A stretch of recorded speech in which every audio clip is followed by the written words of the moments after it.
Alright. Hello guys. Today we're gonna talk about risks. Given the fact that my computer is broken, I have to do it with my iPhone and I have to hold it. It may shake. I'm sorry, but please just get used to it.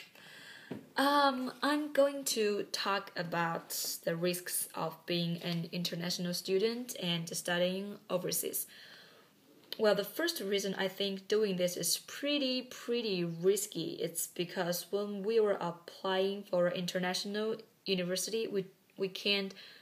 I mean, we just technically couldn't get the enough information.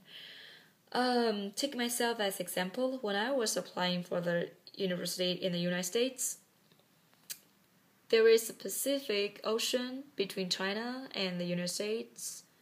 And yes, we have media information, we have internet, we have a website, we have everything here.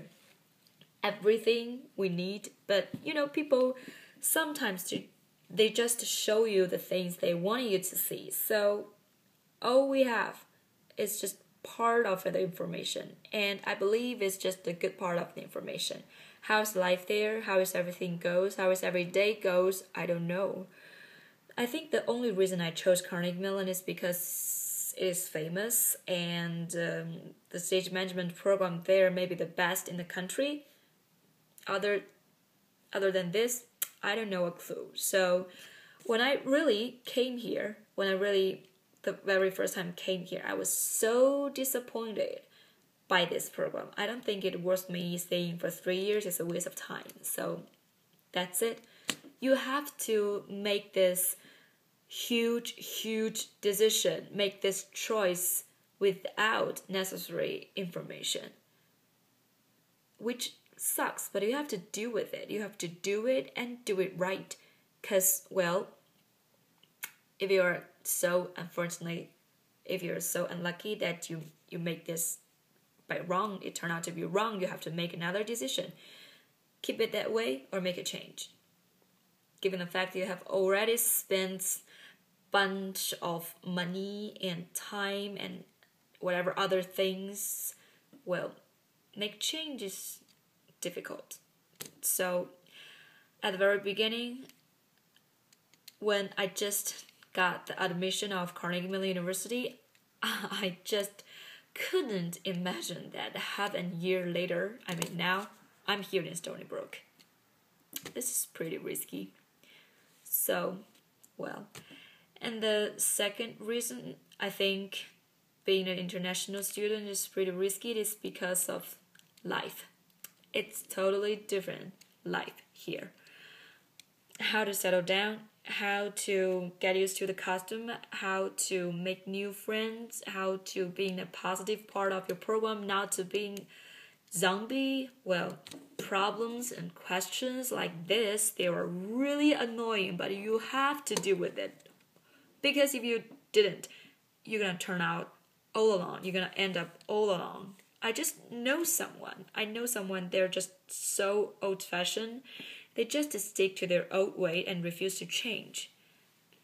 They're not happy to be here. They're here just for learning things or earning a degree, not for gaining a life, which just totally make no sense for me. Because, part of the point of being an international student is giving a shot of a new life. And if you just want to be here to earn a degree, you can do it in China, and maybe you can even get a better degree.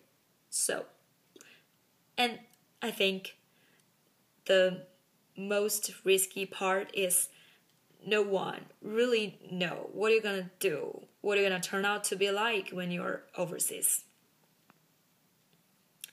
And the second reason I think this is pretty risky is about the job. Take theater as example. I know since I was a little child that American people love theater, or at least most of American people love theater. But what's their attitude towards Chinese people or Asian people working in this field?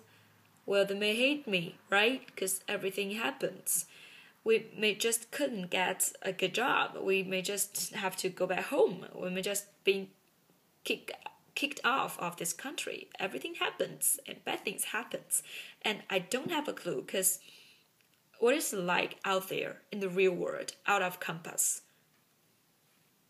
I think this also a risky part of being in graduate school. Well, we're gonna talk about it.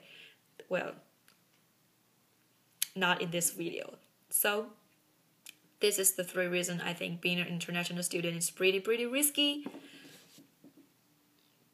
Information imbalanced, not enough, and a new life, and the job issue. So I start I'm now so confused of whether it is right to be here. I hate this video. End scene.